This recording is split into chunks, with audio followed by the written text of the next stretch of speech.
Hello friends, income tax के cases की series में आज जो केस हम डिस्कस करेंगे वो इस चीज़ को लेकर के है कि यदि असेसिंग ऑफिसर किसी रिटर्न को डिफेक्टिव पाता है और असेसी को उस रिटर्न के डिफेक्ट्स को दूर करने के लिए नोटिस देता है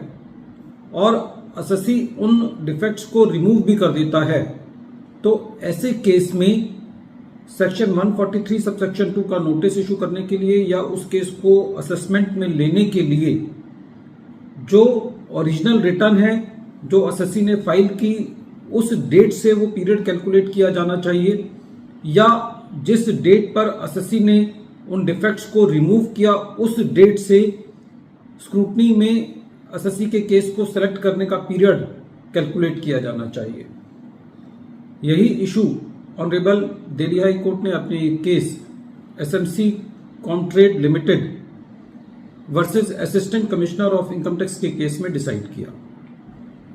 ये केस 9 अक्टूबर 2023 को डिसाइड किया गया। प्रेजेंट केस असेसमेंट ईयर 16-17 से रिलेटेड है। यदि हम स्क्रूटनी के प्रोविजंस को देखें जो उस टाइम पर एप्लीकेबल थे, तो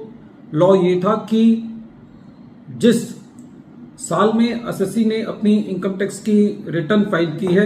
उसका जो असेसमेंट ईयर एंड हो जाता है उसके 6 महीने तक असेसी का केस स्क्रूटनी में लिया जा सकता है। क्योंकि असेसी ने अपनी इनकम टैक्स की रिटर्न 14 अक्टूबर 2016 को फाइल कर दी थी, तो ये फाइनेंशियल ईयर जो एंड हुआ वो 31 मार्च 2017 हुआ। तो असेसिंग ऑफिसर के पास इस नोटिस को इशू करने का जो टाइम था वो 30 सितंबर 2017 था। लेकिन प्रेजेंट केस के अंदर जो नोटिस इशू किया गया था वो 31 अगस्त 2018 को किया गया था। असेसिंग ऑफिसर की ये प्ली थी इस नोटिस की वैलिडिटी के लिए कि क्योंकि असेसी की रिटर्न में डिफेक्ट्स थे और असेसी ने वो डिफेक्ट्स अल्टीमेटली 20 जुलाई 2017 को रिमूव किए थे, तो असेसिंग ऑफिसर ने ये पीरियड जो कैलकुलेट किया वो ये पीरियड कैलकुलेट किया कि क्योंकि डिफेक्टिव रिटर्न जुलाई 2017 में फाइल हुई है तो फाइनेंशियल ईयर एंड 31 मार्च 2018 हुआ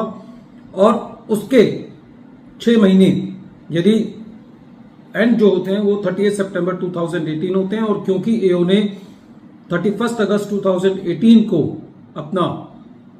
नोटिस इशू कर दिया है तो ये वैलिड है। लेकिन असेसी का ये कहना था कि जब एक बार डिफेक्ट्स रिमूव कर दिए जाते हैं तो जो ओरिजिनल रिटर्न है वही असेसी की रिटर्न जो है वो वैलिड हो जाती है और वही असेसी की डेट ऑफ रिटर्न मानी जानी चाहिए। जब ये मैटर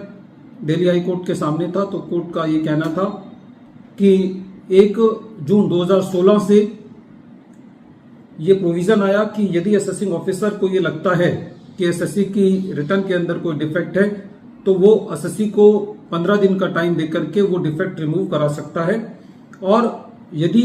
असेसिंग ऑफिसर को ऐसा लगता है कि कोई एक्सटेंडेड पीरियड देना है तो वो एक्सटेंडेड पीरियड भी दिया जा सकता है। कोर्ट का ये कहना था कि जब कभी एक बार डिफेक्ट्स रिमूव हो जाते हैं तो फिर वो डिफेक्टिव रिटर्न जो है वो वैलिड बन जाती है, और कोर्ट का ये भी कहना था कि एक जो डिफेक्टिव रिटर्न है वो अपने आप में एक इनवैलिड रिटर्न नहीं होती। प्रेजेंट केस में कोर्ट ने ये कहा कि एक बार यदि डिफेक्ट्स रिमूव हो जाते हैं तो जो असेसी की इनकम टैक्स की रिटर्न है वो उस पीरियड को ही रिलेट करेगी जिस पीरियड में असेसी ने अपनी ओरिजिनल रिटर्न फाइल की है।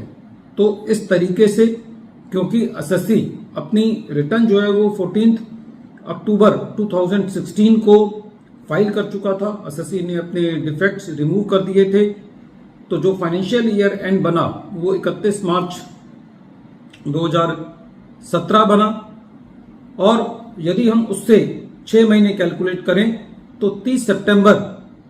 2017 तक असेसी को वो नोटिस इशू हो जाना चाहिए था। लेकिन इस केस में जो नोटिस इशू हुआ वो 31 अगस्त 2018 को हुआ, तो ऐसे केस में वो रिटर्न जो है वो जो नोटिस इशू किया गया है वो टाइम बार्ड है। वीडियो के अंत में एक बार फिर मैं केस का नाम रिपीट कर रहा हूं। केस का नाम है SMC Comtrade Limited versus assistant commissioner of income tax, और ये केस 483 आईटीआर पेज नंबर 367 पर रिपोर्ट हुआ और इस केस का जजमेंट 9 अक्टूबर 2023 को आया। Thank you friends.